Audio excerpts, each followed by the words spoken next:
I always thought our marriage was a fortress, built on years of shared laughter, quiet mornings, and the kind of trust that doesn't need words.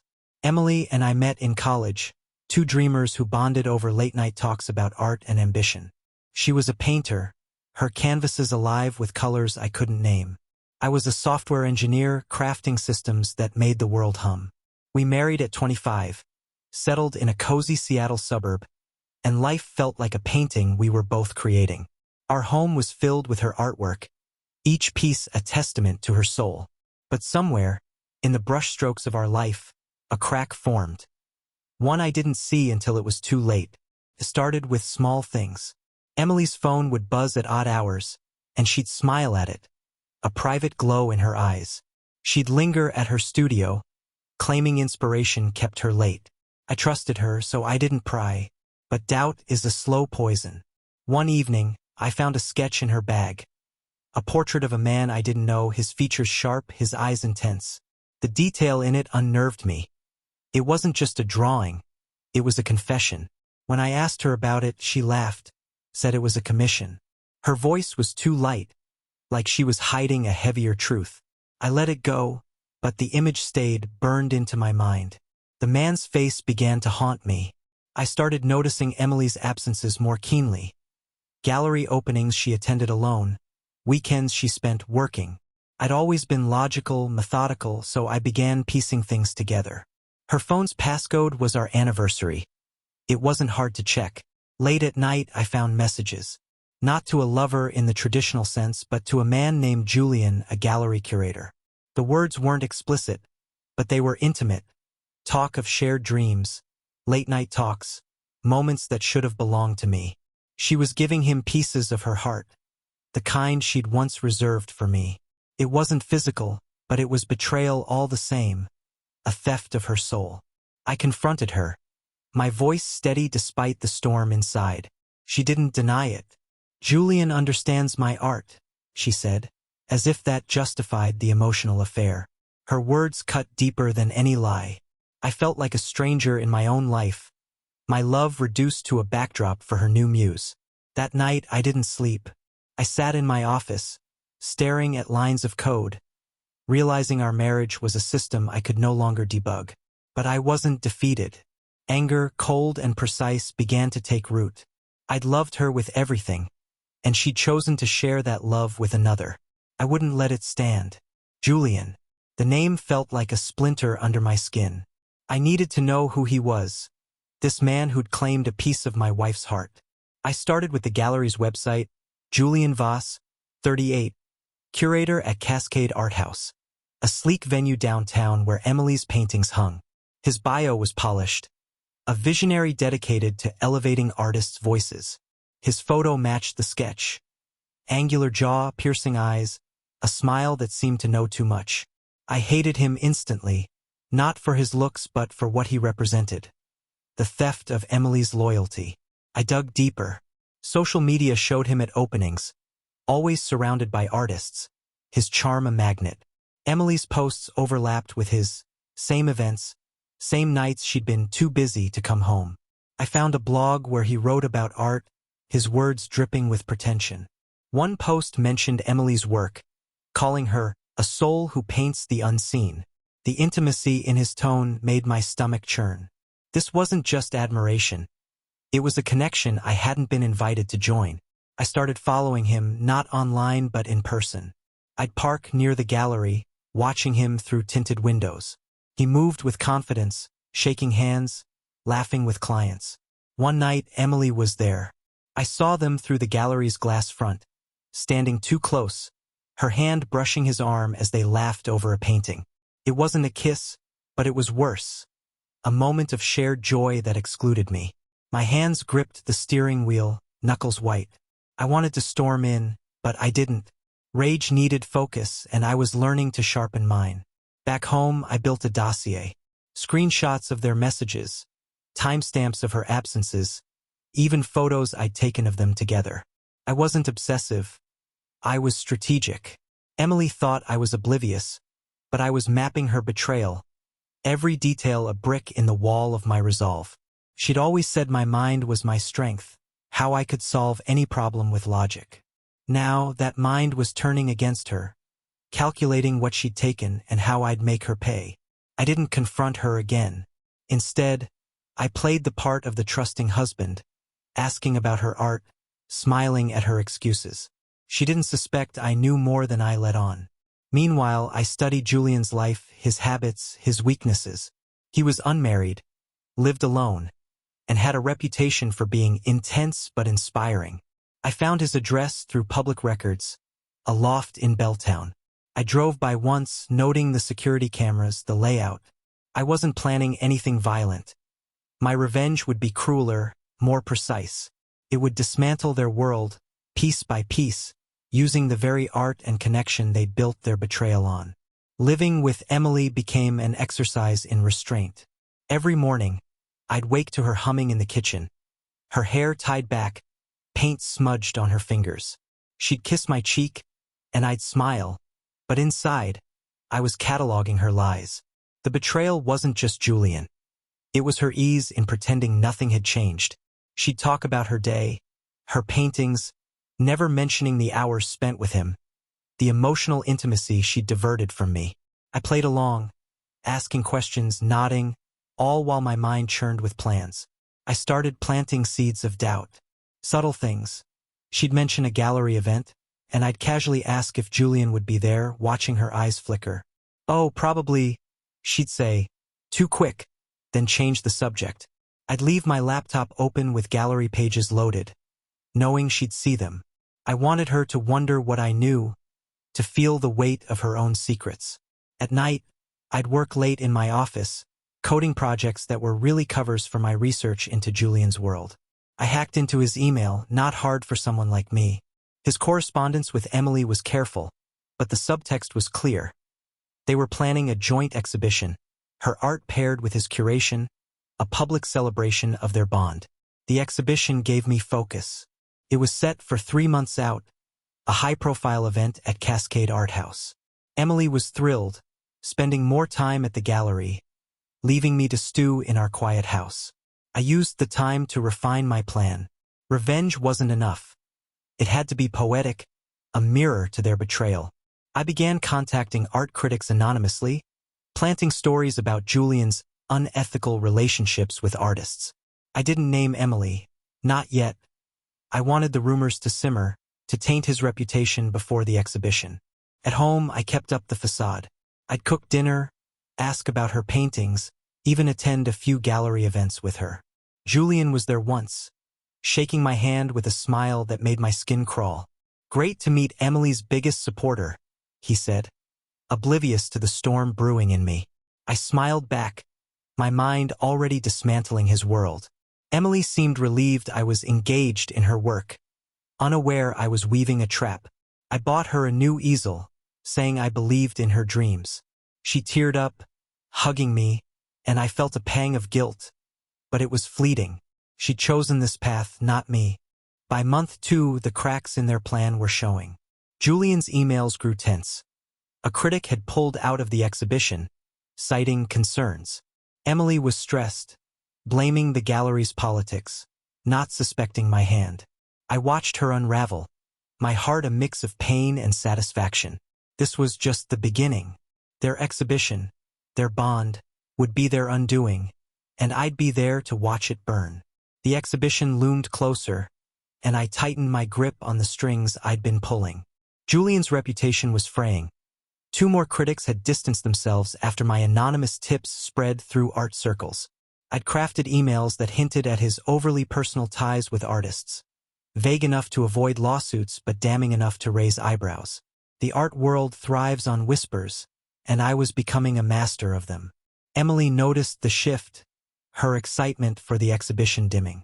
She'd come home tense, muttering about drama at the gallery, and I'd listen, feigning concern while inwardly tallying my progress. I escalated my efforts. Using a burner account, I contacted the gallery's board, posing as a concerned patron. I suggested Julian's curation choices were biased, favoring artists he was close to, like Emily. I attached screenshots of their messages, carefully edited to look compromising without implicating her directly. The board responded with a curt promise to investigate. Julian's emails grew frantic. He suspected a leak but couldn't trace it. I reveled in his paranoia, knowing he was starting to feel the walls closing in, just as I had when I discovered their connection. At home, Emily was slipping. She'd paint for hours, but the vibrancy was gone. Her canvases were darker, chaotic. I asked about her work, and she'd snap, saying she was fine. I knew she was torn, caught between her loyalty to Julian and the life we'd built.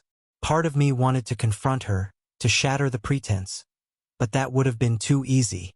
I wanted her to feel the betrayal's weight as I had, to see her world crumble under the pressure of her own choices. I started working on the exhibition itself.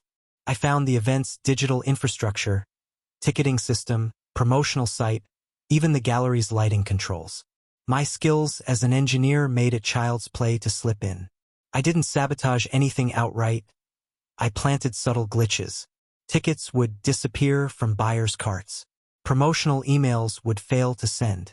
The lighting system would flicker during previews. Small disruptions, but enough to make the event feel cursed. Julian was blamed, his competence questioned. Emily, tied to his sinking ship, was dragged down with him. One night she came home late, eyes red. "The exhibition might be cancelled," she said, voice breaking.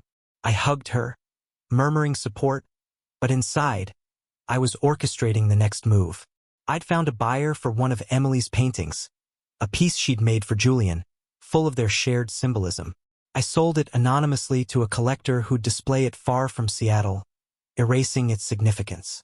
When Emily learned it was gone, she'd feel the loss, a preview of the emptiness I'd ensure.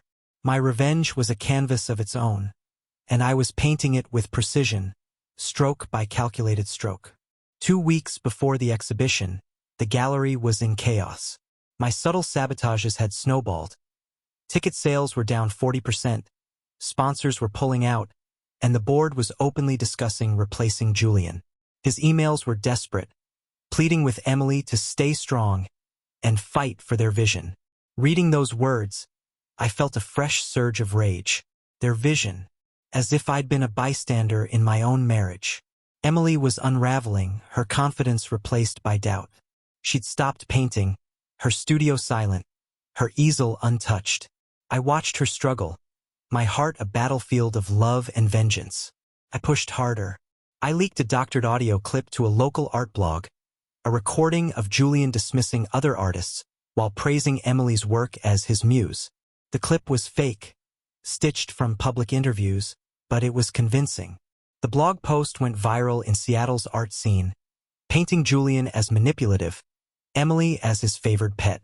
Colleagues turned on her, whispering she'd slept her way into the exhibition, though their connection was emotional, not physical. The cruelty of the rumor mirrored the pain I'd felt. I wanted her to taste the betrayal's sting. Emily came home one night, shattered. "They hate me," she sobbed, clutching a glass of wine. "They think I'm a fraud." I held her, my voice soft, but my mind was cold. "You're not a fraud," I said, knowing the words were a lie. She'd betrayed me, and now her world was paying the price. I asked about Julian, probing gently, and she admitted he was struggling but still fighting. Her loyalty to him, even now, fueled my resolve. I wasn't done. I targeted the exhibition's centerpiece. Emily's main painting, a massive canvas she and Julian had designed together, a symbol of their bond. I accessed the gallery's inventory system and marked it as damaged, triggering its removal to storage.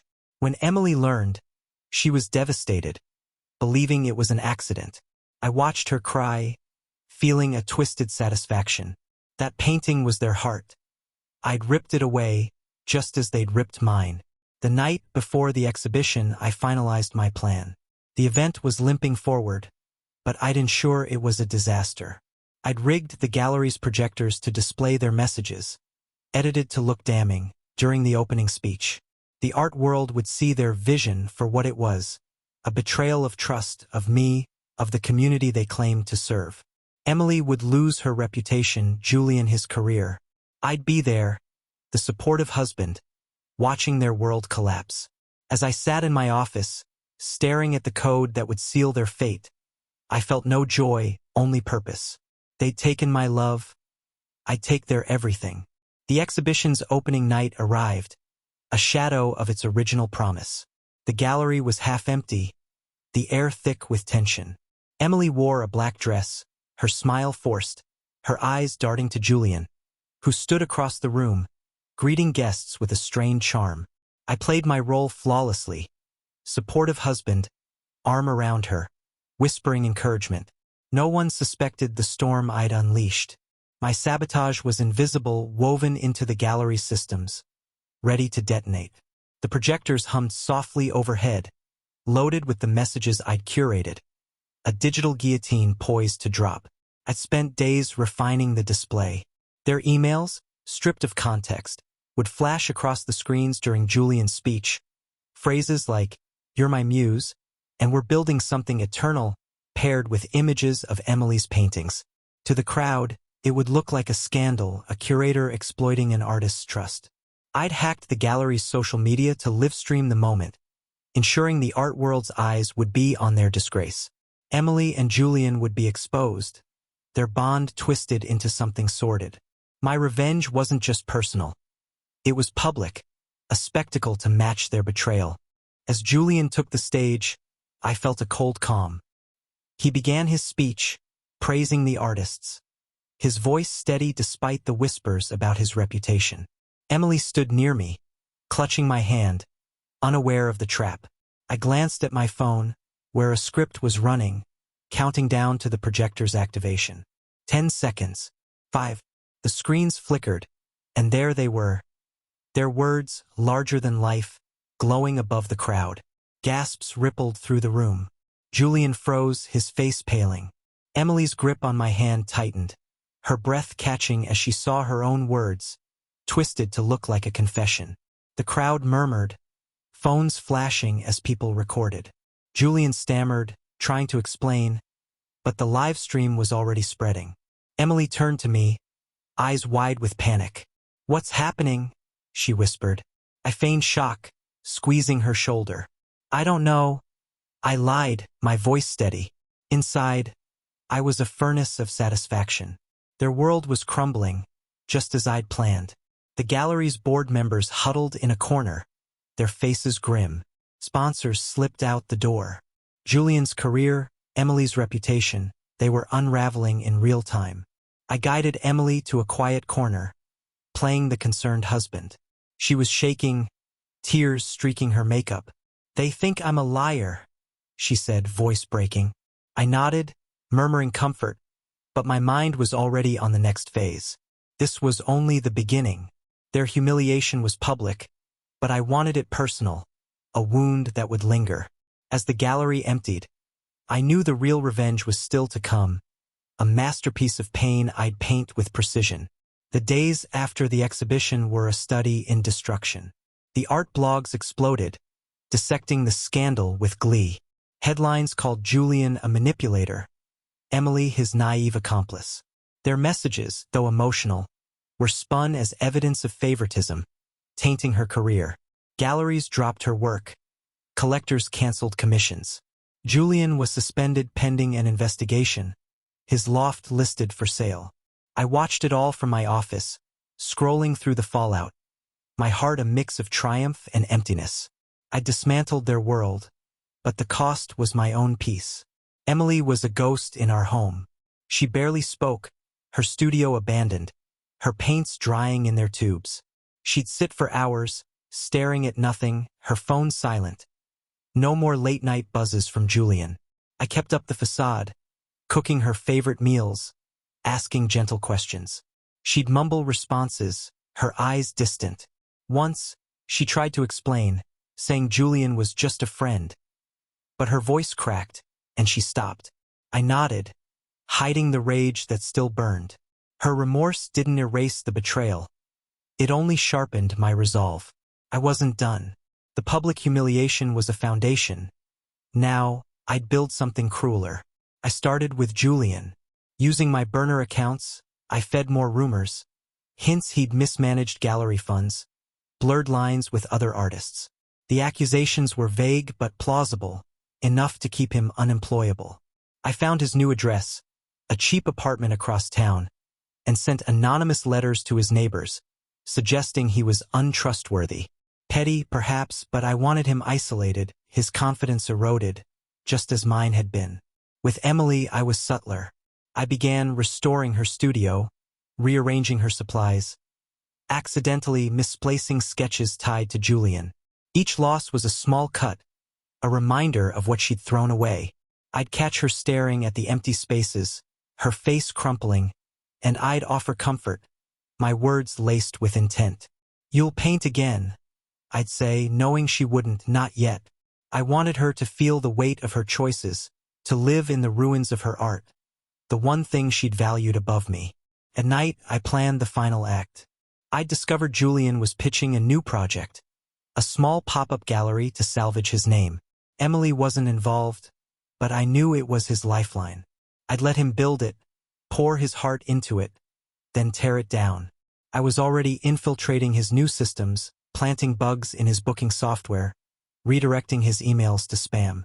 When it failed, he'd have nothing left. And Emily? I'd ensure she saw it, a mirror to her own collapse. My revenge was a symphony, each note deliberate, building to a crescendo that would leave them both broken, their bond a memory I'd erased. Weeks passed, and the silence in our home grew heavier. Emily tried to rebuild, attending a few art meetups, but the whispers followed her. She'd come home defeated, her spark dimmed.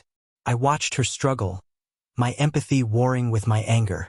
I loved her once, maybe still did, but love didn't erase betrayal. I kept my mask on, supportive but distant, while my plans for Julian's downfall took shape. His pop-up gallery was gaining traction, a last-ditch effort to reclaim his name. I'd let him climb, then cut the rope. I'd become a ghost in his digital world. His booking system crashed during key sales, thanks to my code. His promotional posts vanished, rerouted to nowhere. I posed as a fake investor, stringing him along with promises of funding, only to ghost him when he needed it most. Each setback chipped at his hope. His emails to colleagues grew desperate, his charm replaced by panic. I savored it, knowing he was feeling the isolation I'd endured when Emily chose him over me. At home, I deepened Emily's wounds. I found an old sketch of Julian's face in her studio, one she'd hidden. I left it on the kitchen table with a note, "Thought you'd want this." She froze when she saw it, her hands trembling as she tore it up. "I'm trying to move on," she whispered, tears falling. I hugged her, my voice soft, but inside, I was carving another piece of her heart away. I wanted her to confront the betrayal she'd inflicted, to feel its permanence. I started weaving them back together, but not in reconciliation, in ruin. I sent Julian an anonymous tip about a sympathetic artist who'd help his gallery, Emily. I knew he'd reach out, and he did. A cautious email asking for her support. She showed it to me, conflicted, saying she wanted to make things right. I encouraged her, feigning trust. "Help him if you think it's best," I said, knowing their reunion would be the final trap. I'd rigged the gallery systems to fail spectacularly, and Emily's involvement would tie her to the disaster. I monitored their messages. They were careful, professional, but the old warmth crept in, a flicker of their bond. Stung, but I used it. I leaked their collaboration to the same art blog that had spread the exhibition scandal, framing it as Julian exploiting Emily again. The post reignited the rumors, painting Emily as complicit in his schemes. She was blindsided, her fragile recovery shattered. Julian's gallery lost its last sponsors, its opening delayed. I watched their worlds collide and collapse, my hands clean, my heart cold. The final act was near, a moment where they'd face the full weight of my revenge. Not as lovers, but as victims of their own choices, bound by the ashes of what they'd built. Julian's pop-up gallery was set to open in a rented warehouse, a desperate bid for redemption. Emily, against her better judgment, had agreed to contribute a single painting, hoping to salvage her name. I let them believe they had a chance. I attended their planning meetings, posing as the supportive spouse, nodding as they discussed layouts and lighting. Julian barely met my eyes, his confidence a shadow of itself. Emily was nervous, her hands fidgeting, but she clung to the hope that this could rebuild her. I smiled, knowing I'd burn that hope to the ground. I'd spent weeks preparing the warehouse's systems. The lighting was wired to fail, plunging the space into darkness at the worst moment. The sound system would play a loop of their old messages, distorted to sound like a confession of deceit.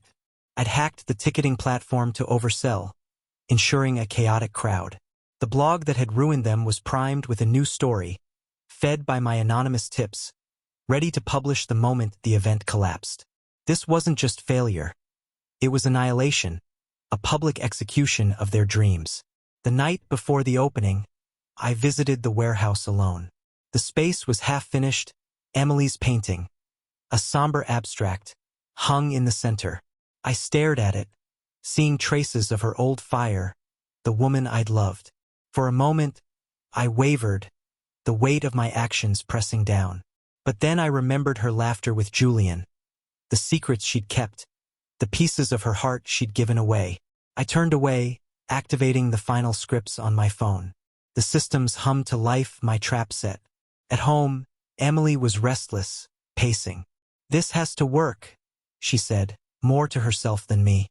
I nodded, offering a reassuring smile. "It'll be unforgettable," I said, my words a double-edged blade. She didn't notice the edge. I lay awake that night, not from guilt but anticipation. I'd built a machine of revenge, each part precise, and tomorrow it would run. They'd walk into their own destruction, believing they could rise, only to fall harder than before. I thought about confronting them, revealing my hand, but that would have been too small. My revenge wasn't about gloating. It was about justice, a balance for the pain they'd caused. Julian would lose his career, his name a footnote in art world gossip. Emily would lose her art, her passion reduced to a scar she'd never escape. And me? I'd lose the last of my love for her, but I'd gain something colder, sharper. A sense of control, of having rewritten the story they tried to steal. As dawn broke, I dressed for the opening, ready to watch my masterpiece unfold. A canvas of ruin painted with their own choices. The warehouse buzzed with a tense crowd, smaller than hoped but larger than it should have been, thanks to my oversold tickets. Emily stood near her painting, greeting guests with a fragile smile. Julian worked the room, his charm frayed but persistent. I mingled, unnoticed, just another face in the crowd. The air smelled of paint and anticipation, but I knew it would soon reek of failure. My phone was in my pocket, a remote trigger for the chaos I'd engineered. I waited, patient, as the clock ticked toward Julian's opening remarks. He stepped to a makeshift stage, microphone in hand, and began. "Tonight is about resilience," he said, his voice steady but thin. Emily watched him, her eyes hopeful. I pressed a button on my phone. The lights flickered, then died, plunging the warehouse into darkness. Murmurs turned to shouts as people stumbled, phones flashing. The sound system kicked in, a warped loop of their messages. "You're my muse. We're eternal," echoing like a ghost. The crowd froze, then erupted in confusion, some laughing, others whispering scandal. Emily's face, lit by a phone's glow, was a mask of horror. Julian tried to speak, but the microphone cut out, my doing. The blog post went live. I checked my phone, seeing the headline, "Julian Voss's latest flop. Exploiting artists again." It included a photo of Emily's painting, captioned as "a symbol of their tainted bond." Guests were already sharing it, the story spreading faster than the darkness. Security tried to restore order, but the oversold crowd was restless, pushing toward exits that were locked by my tampered system. I found Emily in the chaos, her hands covering her face. "How did this happen?" she sobbed. I pulled her close, whispering comfort, but my eyes were on Julian, who was arguing with a board member, his face ashen. The lights flickered back on, but the damage was done. Guests were leaving, some filming the mess, others muttering about fraud. Emily's painting was knocked over in the crush, its frame cracked. I saw her notice, her knees buckling. I held her up, my voice calm, my heart a furnace of vindication. By morning, the art world was ablaze with the story. Julian's gallery was dead, his name toxic. Emily's painting was mocked online, her career in tatters. They hadn't spoken since the disaster, their bond severed by the public's judgment. I sat at home, watching Emily sleep, exhausted from crying. I'd won, but the victory was hollow. Their world was ash, but so was mine. The final revenge wasn't the chaos I'd caused. It was living with her, knowing she'd never paint again, knowing I'd taken everything she loved, just as she'd taken my trust. I'd rebuild, but they wouldn't. That was enough. The weeks following the warehouse disaster were a quiet apocalypse. Emily retreated into herself, barely leaving the house. Her studio remained untouched, a tomb of her former passion. She'd try to speak, to explain, but her words dissolved into apologies that meant nothing to me. I listened, nodded, kept up the mask of the caring husband, but inside, I was tallying the cost of my revenge. Julian was gone from Seattle, his social media dormant, his name a cautionary tale in art circles. I'd broken them both, but the triumph felt like ash in my mouth. I tracked Julian's downfall through scraps of information. He'd moved to a small town, working odd jobs, his curator days over. I'd sent one last anonymous letter to his new employer, hinting at his unreliable past, ensuring he'd never climb back. It was petty, but it closed the loop. Emily didn't know he'd left. She stopped mentioning him, as if saying his name would summon more pain. I didn't tell her. I wanted her to wonder, to live with the uncertainty, just as I'd lived with her secrets. At home, I orchestrated small cruelties. I'd play music she'd once shared with Julian, watching her flinch. I'd find old gallery flyers in drawers, leaving them where she'd see. Each act was a needle, pricking the wound of her betrayal. She noticed, her eyes searching mine for suspicion, but I was too careful, my facade airtight. "I'm trying to move forward," she'd say, voice trembling. I'd smile, say I believed her, knowing she'd never escape the shadow of what she'd done. I started rebuilding my own life. I took on new projects at work, my coding sharper, fueled by the clarity of my anger. Colleagues noticed my focus, my edge. I was no longer the man who'd trusted blindly. I was something harder, forged in betrayal. Emily sensed the change, her attempts at closeness faltering. I didn't push her away. I let her try, let her feel the distance growing, a chasm she'd created. My revenge wasn't just their ruin. It was her living with a husband who'd never fully return. I thought about leaving her, but that would have been too kind. Staying was crueler, a daily reminder of her loss. I'd won, but the victory was hollow, a monument built on the rubble of our love. I'd taken their art, their bond, their futures, but I'd lost the warmth of my own heart. As I watched Emily stare out our window, her face empty, I wondered if this was enough. It had to be. There was nothing left to destroy. Months passed, and Emily became a stranger in our home. She'd wander the rooms, her hands idle, her eyes dull. The woman who'd once filled our walls with color was gone, replaced by a shadow who couldn't face a canvas. I dismantled her passion, and it showed. Her old paintings, still hung in galleries, were sold at discounts, her name a footnote in the art world's memory. I checked the sales, noting each loss, a quiet confirmation of my work. She didn't know I'd orchestrated it all, and that was the sharpest blade. I kept the pressure on. I donated one of her early works, her favorite, a vibrant piece from our first year together, to a charity auction, claiming it was to support her legacy. She cried when she found out, saying it was a piece of her soul.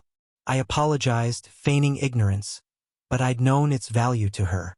The buyer, tipped off by me, resold it to a private collector overseas, ensuring she'd never see it again. Each loss was a mirror to the pieces of my trust she'd given to Julian.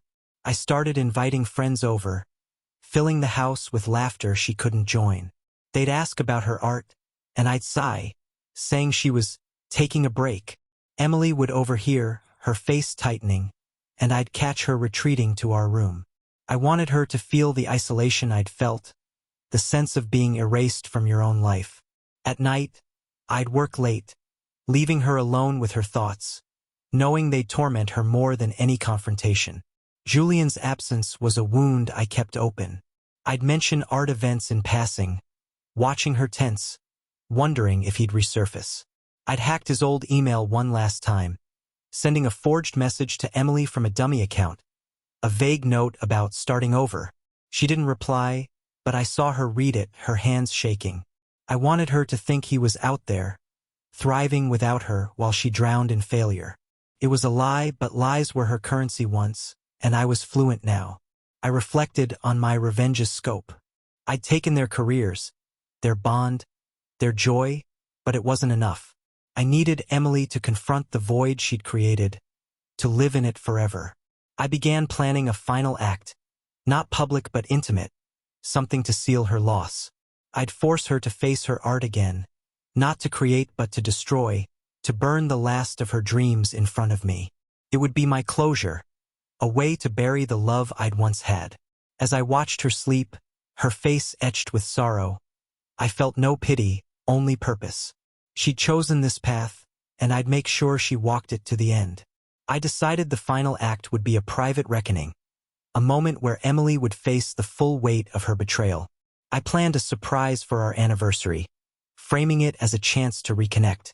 I rented a small studio space, telling her I wanted to support her return to painting. She hesitated, her eyes wary, but I was convincing, my voice warm with feigned hope. "You're still an artist," I said, knowing the words would draw her in.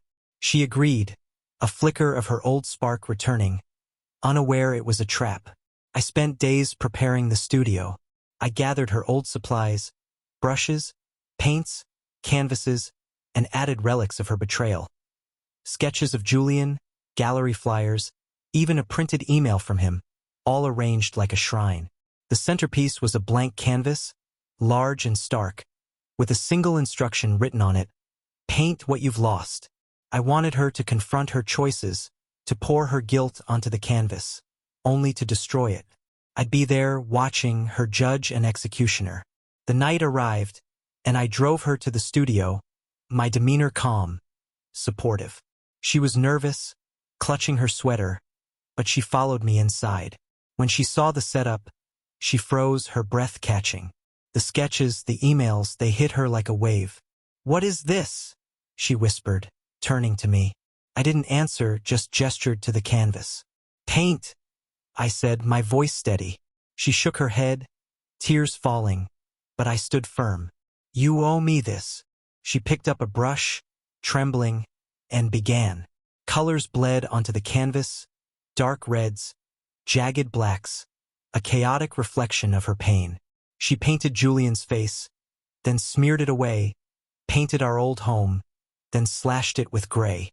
Hours passed, her sobs filling the room, and I watched, silent, my heart a stone. When she finished, the canvas was a wreck, a mirror of her soul.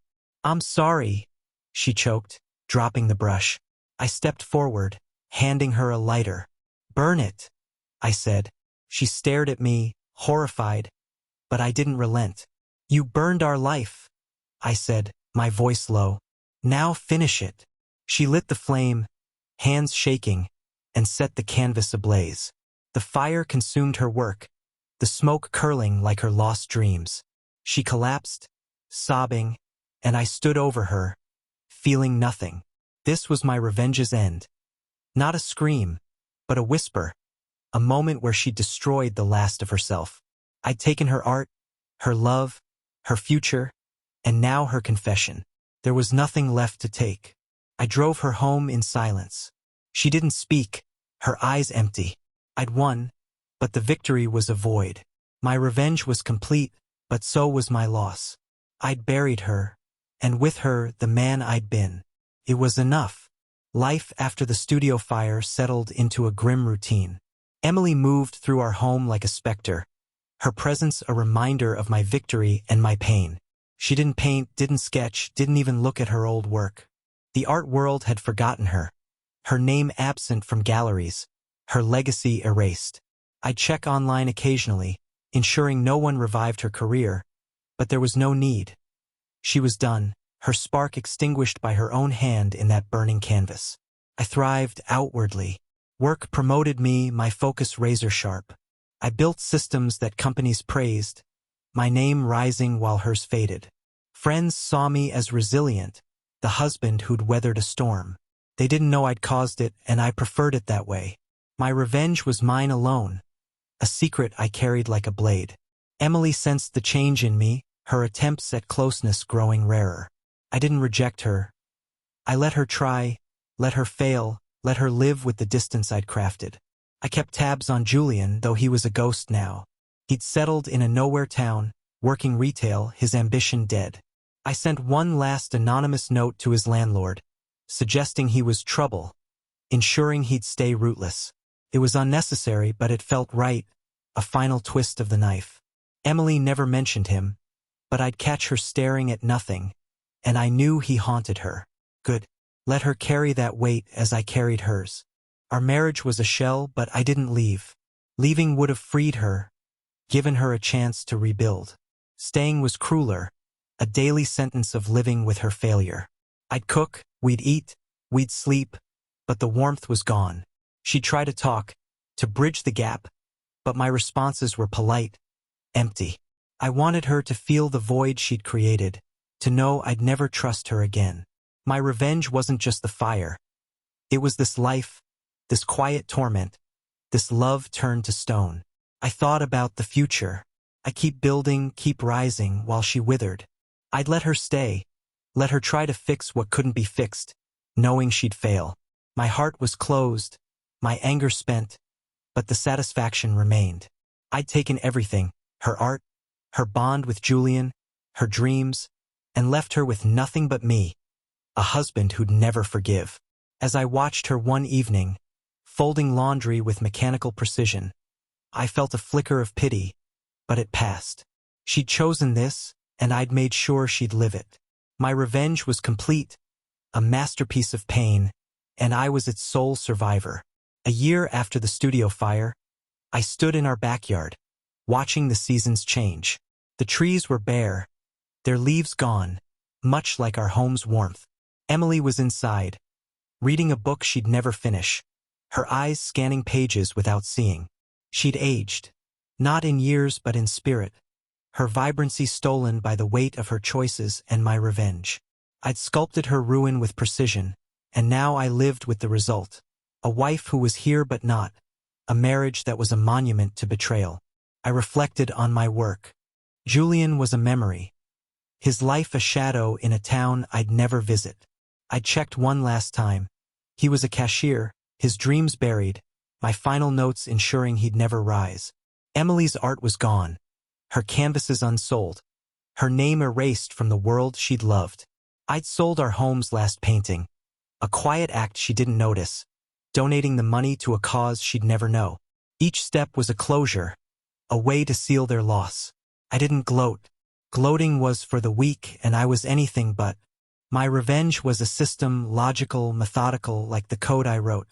I'd identified the problem, her betrayal, his intrusion, and solved it, dismantling their world piece by piece. The cost was my love, my trust, but I'd paid it willingly. I was stronger now, sharper, a man who'd faced betrayal and emerged unbroken. Emily was the broken one, and that was my justice. I considered leaving, starting fresh, but I stayed. Not for love, but for control. Letting her go would have been mercy, and I had none left.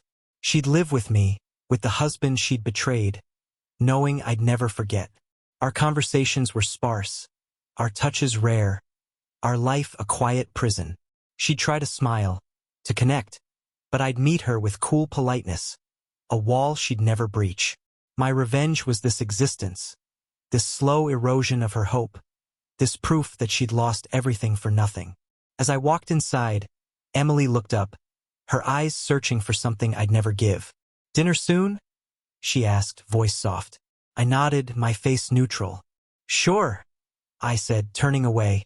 I'd cook, we'd eat, we'd continue this dance, but the music was gone. I'd painted my masterpiece, a canvas of their ruin, and I'd hang it in my heart forever. They'd taken my trust, my love, and I'd taken their everything, Art, bond, future. I was whole, they were not, and that was the end. I closed the door behind me, the wind whispering closure, and stepped into the life I'd reclaimed. Alone but unbroken, the architect of their end.